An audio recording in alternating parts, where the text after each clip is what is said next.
Hi, I'm Emma from My Little Three in Me, and I'm here today to share with you this really cute sewing craft for autumn for your little ones, where children can actually sort of thread, and sew their way around the edge of a leaf. It's a great activity for getting you outside, actually looking for the leaves and bringing them back in, drying them, flattening them, and getting the children involved in cutting them out and sewing. So it's really, really easy. So first of all, you need to go on a walk and get some nice big leaves.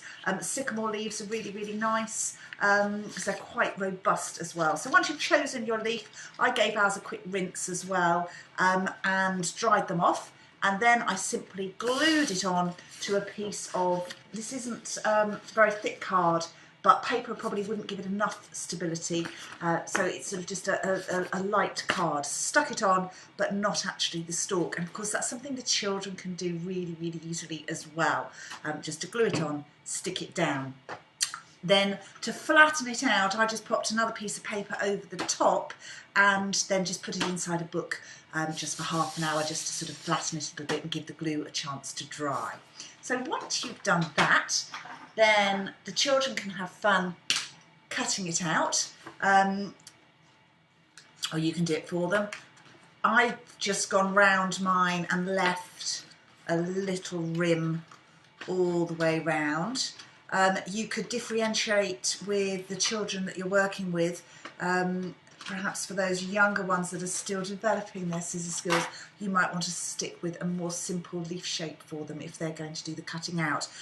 Or if that's a little bit beyond them at this stage, then you could always cut them out for them first and then move on from the activity after that point.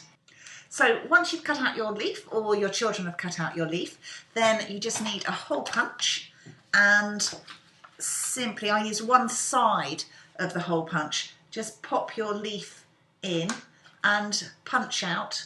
You see that? Just there. Just punch out little holes in sort of distances around. Obviously, again, this is a good way to differentiate with the different children that you've got and their different ages and abilities. So you could just stick with maybe 2 or 3 little holes for very young children that are just starting out with their first little bit of sewing, or actually for those older children that want to create a more elaborate design, then you could do more hole punches all the way round.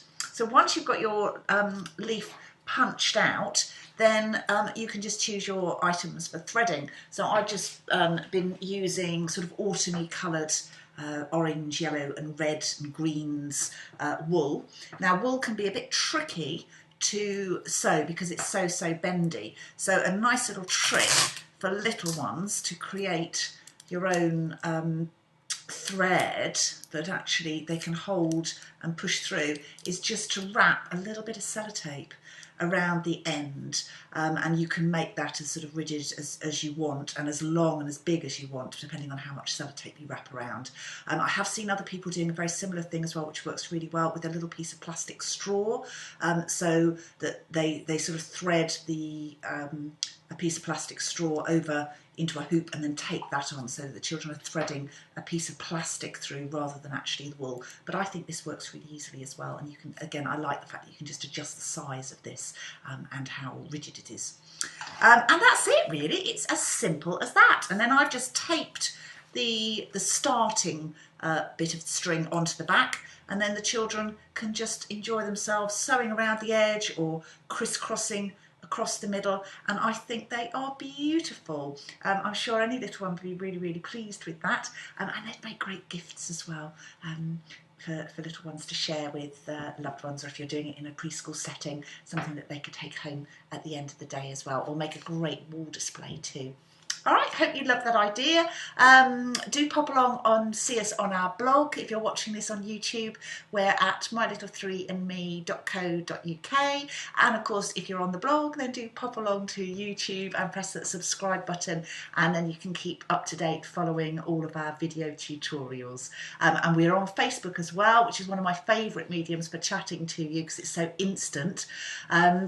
So do pop along and find us on Facebook, again, under My Little Three and Me. All right, lovely. Have a super day. Enjoy your leaves. Take care. Bye-bye.